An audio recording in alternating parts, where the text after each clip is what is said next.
نوم مې ببوګۍ دی.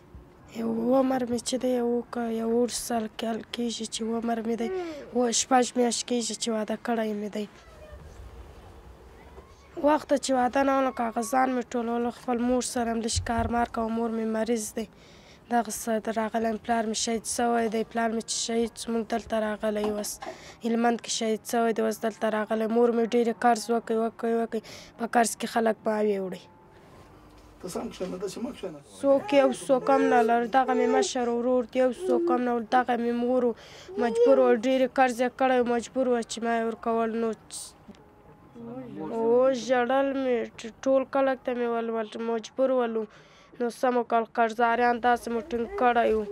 بیا مو ټول ویل چې قرضاریان دې ټینګ کړی دی پیسې نه لرې ور یې کړه. ول پیسې نه لرې ورکړه خپل لور ورکړه.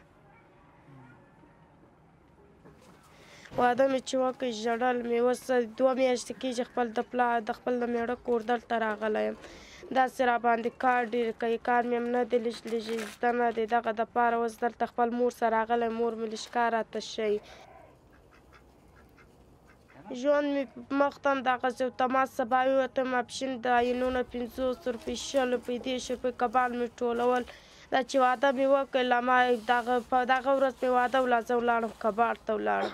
کباړ مې ټولول کاغذان مې ټولول عینان مې ټولول د 100 روپۍ مې خرڅول د 10 روپۍ مې خرڅول. دا شپه راکلی د 1 روپۍ مې نه خرڅول خالق کاغذان خرڅ مې کړي. نو ډوډۍ موډۍ راوړم دا کوچنیان خوري چې خرڅ مې نه کړي دغسې تږه ناسته دی.